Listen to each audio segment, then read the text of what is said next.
కుటుంబ సమేతంగా చేసుకోవడం జరిగింది. నిజంగా చాలా మంచి అనుభూతి. ఎన్నిసార్లు వచ్చినా కూడా ఒక కొత్త అనుభూతి అన్నది ఈ టెంపుల్ లో మనందరికీ కూడా కలిగే పరిస్థితి. ఆ లక్ష్మీ నరసింహస్వామి అనుగ్రహం ఉత్తరాంధ్ర జిల్లాలకే కాదు, ఆంధ్రప్రదేశ్ రాష్ట్రానికే కాదు, తెలుగు రాష్ట్రాలు, ప్రపంచ వ్యాప్తంగా ఉన్న తెలుగు రాష్ట్రాల్లో ఉన్న ప్రజలందరికీ కూడా అనుగ్రహం కలగాలని మనస్ఫూర్తిగా కోరుకుంటున్నా. మరొకసారి ఆ స్వామి అనుగ్రహం వల్ల మనకు మొన్ననే తెలిసింది, మనందరికీ కూడా ఒక మంచి శుభవార్త. విశాఖ ఉక్కుకి సెంట్రల్ గవర్నమెంట్ నుంచి సుమారుగా 11,400 కోట్ల రూపాయలు విడుదల చేయడం అన్నది నిజంగా చాలా శుభ పరిణామం కింద భావించాలి. లాస్ట్ 5 సంవత్సరాలు అసలు స్టీల్ ప్లాంట్ ఉంటుందా ఉండదా, ప్రైవేటైజేషన్ చేసేస్తారు, అమ్మేస్తారు, క్విడ్ ప్రోకో కింద వెళ్ళిపోద్ది అని రకరకాలైన ఆలోచనలో ఉన్న పరిస్థితి దగ్గర నుంచి ఈ రోజు స్టీల్ ప్లాంట్ ని నమ్ముకున్న ప్రజల్ని, అదేవిధంగా ఈ రోజు రక్షించుకోవాలన్న బాధ్యతతో ఈ రోజు కేంద్ర ప్రభుత్వం గౌరవ చంద్రబాబు నాయుడు గారి విజ్ఞప్తి మేరకు, ఈ రోజు ఎన్డీఏ గవర్నమెంట్ విజ్ఞప్తి మేరకు వాళ్ళు బాధ్యతాయుతంగా వ్యవహరించి ఈ రోజు సుమారుగా 11,400 కోట్ల రూపాయలని విశాఖ ఉక్కుకి ఈ రోజు మనం సహాయం చేయడం అనేది నిజంగా చాలా శుభ పరిణామం కింద భావించాలి. అదేవిధంగా ఎన్డీఏ ఆ రోజు 2019 నుంచి 24 వరకు ఒక విధ్వంస పరిపాలన నడిచినప్పటికీ కూడా మన ఆంధ్రప్రదేశ్ ప్రజలు, ఓటర్లు అందరూ కూడా ఒక విజ్ఞతతో ఆలోచించి ఎన్డీఏ కూటమికి సుమారుగా 164 సీట్లు ఇచ్చినందుకు గాను ఈ రోజు ఆ రుణం తీర్చుకోవాలని ఒకే ఉద్దేశంతో ఈరోజు సెంట్రల్ గవర్నమెంట్ కూడా ఈ ఆంధ్రప్రదేశ్ రాష్ట్రానికి దగ్గర 2,50,000 కోట్ల రూపాయల పెట్టుబడులను కూడా ఈ రోజు వితిన్ 6 నెలల కాలంలోనే మనకి రావటం అన్నది కూడా చూస్తూ ఉంటే మనకి ఎంత సెంట్రల్ గవర్నమెంట్ ఆంధ్రప్రదేశ్ కి, అదేవిధంగా చంద్రబాబు నాయుడు గారికి, ఎన్డీఏ కూటమికి ఎంత పెద్దపీట వేస్తుందో మనందరికీ అర్థం చేసుకోవచ్చు. మాట్లాడుకునే వాళ్ళు చాలా ఎక్కువ మాట్లాడుతూనే ఉంటారు, వాటిలన్నిటి గురించి మనం పట్టించుకోవాల్సిన అవసరం లేదు. లాస్ట్ 5 సంవత్సరాల్లో విజయసాయిరెడ్డి లాంటి వాళ్ళు పాదయాత్రలు చేశారు, మేము ఏమి చేయలేము అంటే లాస్ట్ మినిట్ తీసుకొచ్చి దాని గురించి రాజీనామాలు చేయించిన పరిస్థితి కూడా ఉంది, ఎంపీల చేత రాజీనామాలు చేయించిన పరిస్థితి కూడా ఉంది. అంటే లాస్ట్ ఒక రోజు ముందు రాజీనామాలు చేయించిన పరిస్థితి కూడా కనిపించింది వైఎస్ఆర్సీపీ వాళ్ళు. కానీ వాళ్ళు ఎవరూ చేయలేనిది ఎన్డీఏ కూటమి వచ్చిన తర్వాత 6 నెలల కాలంలోనే మేము సుమారుగా 11,400 కోట్ల రూపాయలు ఈరోజు కేంద్ర సహాయం తీసుకురావడం అనేది మంచి పరిణామం. నేను మళ్ళీ చెప్తున్నానండి, చంద్రబాబు నాయుడు గారు ఢిల్లీ పర్యటన వేరు, జగన్మోహన్ రెడ్డి ఢిల్లీ పర్యటన వేరు. జగన్మోహన్ రెడ్డి ఢిల్లీ పర్యటన చేస్తే ఆయన కేసులు ఒకటో వాయిదా పడడమో లేకపోతే కోర్టులు కొంచెం ఊరట కలిగించడమో జరిగేది. కానీ చంద్రబాబు నాయుడు గారు మీరు అబ్జర్వ్ చేస్తే ప్రజలు కూడా వదిలేస్తున్నాయి, ఇది ప్రజలు కూడా ఆలోచించుకోవాల్సిన అవసరం ఉంది. చంద్రబాబు నాయుడు గారు గౌరవ సీఎం గారు ఎప్పుడు ఢిల్లీ వెళ్ళినా వితిన్ 10 days లో కంపల్సరిగా మనకు సెంట్రల్ గవర్నమెంట్ నుంచి ఏదో ఒక ఫండ్ వస్తూనే ఉంది. కాబట్టి దీన్ని కూడా అర్థం చేసుకోవాల్సిందిగా ప్రతి ఒక్కరిని కోరుకుంటూ, విజ్ఞత కలిగిన చంద్రబాబు నాయుడు గారికి, పవన్ కళ్యాణ్ గారికి కూడా మనందరం కూడా అండదండలుగా ఉండాలని మనస్ఫూర్తిగా తెలియజేస్తున్నాం. మామూలుగానే ఈ రోజు చంద్రబాబు నాయుడు గారిని చూసి, ఎన్డీఏ గవర్నమెంట్ ని చూసి పెట్టుబడులు రావడం అనేది ఎలా ఉన్నదో మీరు అందరూ చూస్తున్నారు. ఎందుకంటే నా నియోజకవర్గంలోనే ఈ రోజు ఆర్సీ మిట్టల్ కానీ, బల్క్ డ్రగ్ పార్క్స్ కానీ, పక్కన ఎలమంచిల్ నియోజకవర్గంలోని గ్రీన్ జోన్ కానీ, మనకి ఎన్టీపీసీ మనకి పవర్ ప్రాజెక్ట్స్ కానీ ఎన్ని వచ్చినాయో మనందరికీ కూడా తెలుసు. ఇవే కాకుండా జనరల్ గా మనకి గూగుల్ వాళ్ళది కానీ, మనకి కంపల్సరీగా వచ్చేది టీసీఎస్లు కానీ, అంటే ఓవరాల్ గా పెట్టుబడులు వెల్లువ అనేది వస్తుంది. ఈ రోజు ఒక మంచి ప్లాట్ఫామ్ దొరికింది దావోస్ లో. ఆ ప్లాట్ఫామ్ లో కూడా ఈ రోజు గౌరవ చంద్రబాబు నాయుడు గారు, లోకేష్ గారు ఇద్దరు కూడా ప్రసంగించనున్నారు. అది ఒక మంచి అవకాశం కింద భావించాలి. ఇంతకు ముందు దావోస్ పర్యటన అంటే చలి ఎక్కువ ఉంటుంది అని చెప్పుకునే సందర్భాల నుంచి, మంత్రుల నుంచి ఈ రోజు దావోస్ పర్యటన అంటే ఎన్ని కోట్ల పెట్టుబడులు ఆంధ్రప్రదేశ్ తీసుకొచ్చామని గర్వంగా తలెత్తుకుని తిరిగి వచ్చి ప్రెస్ మీట్లు చెప్పుకునే స్థాయికి ఈ రోజు వచ్చిందని చెప్పడానికి ఇది ఒక నిదర్శనంగా భావించాలి.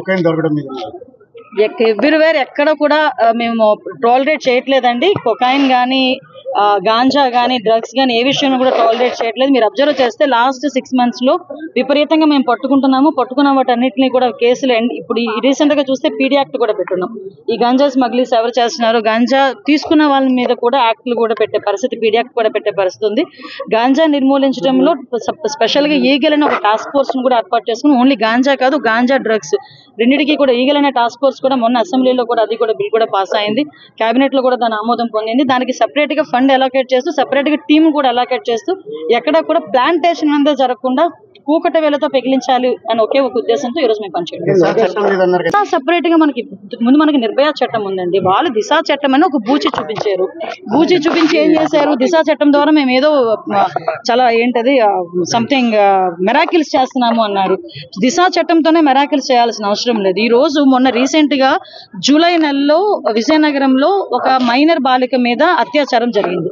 సుమారుగా నాకు తెలిసి మంత్స్ బేబీ మీద అత్యాచారం జరిగింది.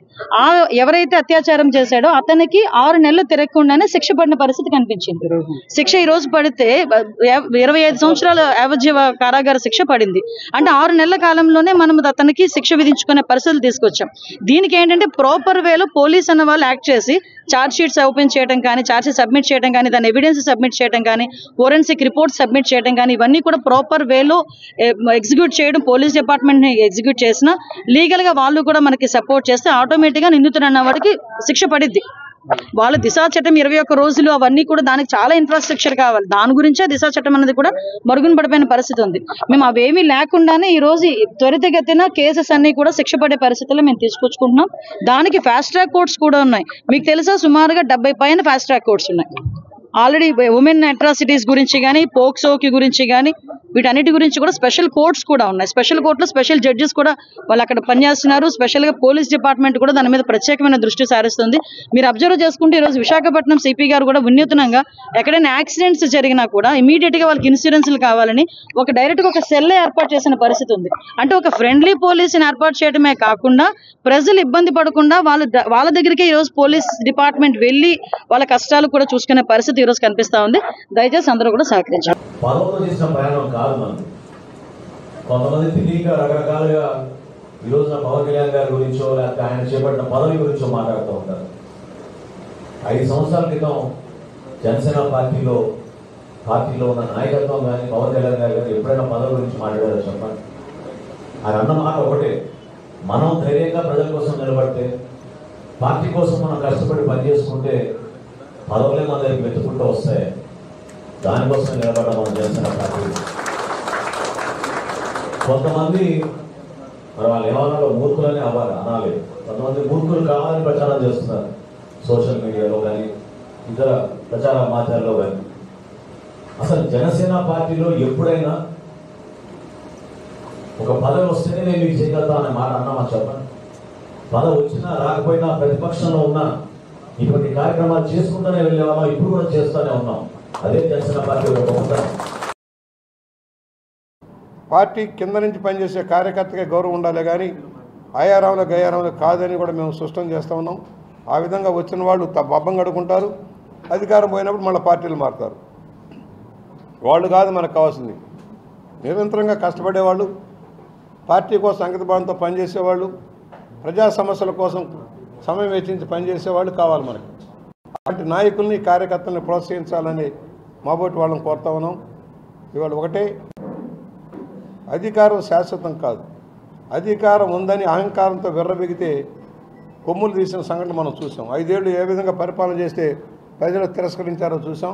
మాకైనా అంతే, వాళ్ళకే కాదు మాకైనా అంతే. అధికారం ఉందని ఇష్టారాజ్యంగా ప్రవర్తిస్తే ఆఖరి జరిగేది మనం చూసాం. గత ప్రభుత్వ నిర్వాహకాన్ని మనం కూడా ఒళ్ళు దగ్గర పెట్టుకొని పనిచేసుకుంటూ ప్రజా సమస్యల పరిష్కారానికి ఒక వేదిక ఉపయోగించుకుంటూ వచ్చే నిధులను సక్రమంగా ఉపయోగించి అభివృద్ధి కార్యక్రమాలు చేపట్టాలి. ఆయన ఇష్టం అండి, ఎవరిష్టం వాళ్ళది. ఒకటి, పార్టీలో చేర్చుకునేటప్పుడు వాళ్ళ మెరిట్స్ డిమెరిట్స్ కూడా చూసుకోవాల్సిన అవసరం ఉంటుంది పార్టీ. ఇందాకనే చెప్పాను, పార్టీ అంచెలంచెలుగా కింద నుంచి ప్రమోషన్ రావాలనేది నా పోటీ వాళ్ళ ఆలోచన విధానం. పార్టీ కోసం పనిచేసిన వాళ్ళని పైనుంచి స్కైలాబ్లు అక్కర్లా, మనకి స్కైలాబ్లు అక్కర్లా. కింద నుంచి పనిచేసేవాళ్ళు ప్రమోషన్ ఇచ్చుకుంటూ ఒక వార్డు మెంబరు సర్పంచ్ కావాలనుకుంటాడు, సర్పంచ్ ఎంపీపీ కావాలనుకుంటాడు, ఎంపీపీ ఎమ్మెల్యే కావాలనుకుంటాడు. నాకు ఏం జరుగుతుంది, నాకేం చేసుకోవాలనే ఆలోచనతో మీరు ఎవరైనా ఉంటే మాత్రం అలాంటి ఆలోచనలు దయచేసి పక్కన పెట్టండి. అంతకుముందు మీరున్న ఏ పార్టీలు ఉన్నారో నాకు తెలీదు. సో నేను అంటే ముఖ్యంగా నేను ఇప్పుడు మిమ్మల్ని ఎవరిని అడగదలుచుకోలేదు, కానీ వైసీపీ నుంచి వచ్చే ఎవరికైనా సరే ముందు చెప్పాల్సింది ఏంటంటే సెల్ఫ్ పక్కన పెట్టండి. మనం ఏం చేయగలుగుతాం అదే ముఖ్యం. అలాగే పార్టీ వాల్యూస్ని, ప్రెసిడెంట్ గారి యొక్క ఐడియాలజీని, ఆయన యొక్క ఆలోచనల్ని ప్రజల్లో తీసుకెళ్ళగలటం అనేది మనందరి బాధ్యత. సో ఇక్కడ ఎక్కడ కూడా వ్యక్తిగత ప్రిఫరెన్సెస్ కానీ నాకేంటి అనే ఆలోచనలు కానీ తావలేదు. మనం ఏం చేయగలుగుతాం ప్రజలకి, అవసరం వచ్చినప్పుడు అధికారం మన చేతిలో ఉంది కాబట్టి తద్వారా ఏమన్నా మంచి పనులు చేయగలుగుతామా, ఫస్ట్ దృష్టి దీని మీద పెట్టండి. మేమందరం కూడా గత 10 ఏళ్ళు దాటిపోయింది జనసేనలో చేరి. మేము ఎప్పుడు కూడా ఈ స్టేజ్ మీద ఉన్నటువంటి నాయకులందరం కూడా మా సెల్ఫ్ ఏంటి, మాకు వ్యక్తిగతమైన ప్రయోజనం ఏంటి అని ఎప్పుడు ఆశించలేదు, కనీసం అడగను కూడా అడగలేదు. ఆయన చెప్తుంటే మా నాయకుడు ఏదైనా చెప్తే దాన్ని చేసుకుంటూ వెళ్ళటమే తప్ప మాకు వేరే ఆలోచన కూడా లేదు. ఆయన పలానా పని మీరు చేయండి, లేకపోతే ఈ బాధ్యత అప్పగిస్తే ఆ బాధ్యత ప్రకారం చేసుకెళ్ళటం తప్ప మాకు వ్యక్తిగతమైనటువంటి ఎటువంటి ప్రిఫరెన్సెస్ లేవు. మేము ఇంకేదన్నా ఎవరికన్నా అవసరం ఉంది, వీళ్ళకి పలానా పని చేయాలి, పాపం ఎవరో ఒక ఇష్యూస్ ఉన్నాయి, వాళ్ళ మీద అన్యాయంగా ఏదో జరిగింది, అలాంటివి ఏమన్నా ఉంటే అప్పుడు ఖచ్చితంగా అది పెద్ద విషయం అయితే ప్రెసిడెంట్ గారి దగ్గరికి తీసుకెళ్తాం. లేదు అంటే మా స్థాయిలో చేయగలిగినంతవరకు చేసి వాళ్ళకి ఉపయోగపడటానికి ప్రయత్నిస్తాం. అలాగే జనసేనలో మీరందరూ కూడా మంచి బాధ్యతతో ప్రవర్తించి బాధ్యతతో కనుక వ్యవహరిస్తే మంచి నాయకులు కాగలుగుతారు. ఇక్కడ ఒకే ఒక జనసేనకు ఉన్నటువంటి ఒకే ఒక పెద్ద ప్లస్ ఏంటంటే జనసేనలో పనిచేసే ప్రతి ఒక్కళ్ళు కూడా అత్యున్నతమైన స్థానానికి వెళ్ళడానికి ఈ పార్టీ సరైనటువంటి అవకాశం కల్పిస్తుంది. ఎవరైనా సరే పవన్ కళ్యాణ్ గారి లాగా ఇంకా భవిష్యత్తులో ఆయన అత్యున్నతమైనటువంటి శిఖరాలు చేరాలని అందరూ తెలుసు. సో మీరు ఎవరైనా సరే ఏ స్థాయికైనా వెళ్ళొచ్చు. ఇక్కడ మావాడ, మా ఇంటి కురవాడ, లేకపోతే మా అన్నయ్య, మా తమ్ముడు, అవన్నీ సెకండరీ. సో మేము ఎప్పుడు కూడా ఎటువంటి స్వార్థపూరితమైన ఆలోచనలు లేకుండా పనిచేసాం కాబట్టి ప్రతి వాళ్ళకి అవకాశం ఉంటుంది. ఇక్కడ ప్రతి వాళ్ళు మంచి స్థాయికి చేరడానికి సరైనటువంటి అవకాశం జనసేన కల్పిస్తుంది. ప్రొవైడెడ్ మీరు నిజాయితీగా నిస్వార్థంగా ప్రజలకు సేవ చేస్తే మీకు తెలియకుండానే మీరు మంచి పొజిషన్స్కి వెళ్తారని చెప్పి నేను నమ్ముతున్నాను. సో మీరందరూ కూడా మంచి సేవ చేయండి. అలాగే ఎటువంటి కాంట్రవర్సీస్ కానీ గొడవలు కానీ వెళ్ళకండి. అన్లెస్ పార్టీ అధిష్టానం ఇలా ఉండండి, ఇలా చేయండి ఆదేశిస్తే దాని ప్రకారం చేయాలి తప్ప వ్యక్తిగతంగా మన నిర్ణయాలకు కానీ అవి కానీ పార్టీ మీద రుద్దకుండా పార్టీ ఆలోచనల్ని, పార్టీ ఆశయాలను మాత్రమే ప్రజల్లో తీసుకెళ్దాం. దావోస్ పర్యటన అభివృద్ధి పరంగా ఎట్లా చూడొచ్చు? దావోస్ పర్యటన అభివృద్ధి పరంగా ఎట్లా చూస్తారు? అది పొలిటికల్ కాకుండానే sir TDP senior leader Lokesh ని డిప్యూటీ సీఎం చేయాలని ఒక డిమాండ్ ని తెరపైకి తీసుకొచ్చారు. ఏ విధంగా చూస్తారు? పొలిట్ బ్యూరో డిమాండ్ ఎవరు చేస్తారండి? మీ పార్టీ లీడర్ మేమెవరు డిమాండ్ చేయడానికి? ప్రజలు నిర్ణయించావా? చంద్రబాబు నాయుడు గారు నాకు ఏ బాధ్యత ఇచ్చినా అహర్నిశలు నేను కష్టపడతా, పని చేస్తా, పార్టీని బలోపేతం చేస్తా. అంతేగాని పార్టీకి చెడ్డ పేరు మటుకు నేను తీసుకురాను. మీరు చూశారు, పాదయాత్రకి వెళ్ళా, నా వల్ల పార్టీకి ఏనాడు ఒక ఇబ్బంది కలగదు. నేను ఒక క్రమశిక్షణతో పార్టీ నాకు ఇచ్చిన ప్రతి బాధ్యత నేను నెరవేరుస్తాను, కట్టుబడి ఉన్నా. కొత్త కమిటీల్లో నేను కూడా ఒక చర్చ చేస్తున్నా, రేపు పాలిట్ బ్యూరోలో డిస్కస్ చేస్తున్నా. ఒక వ్యక్తి ఒక పదవిలో 3 టర్ముల కన్నా ఎక్కువ ఉండకూడదు నేను వ్యక్తిగతంగా నమ్ముతాను. అది నా వ్యక్తిగత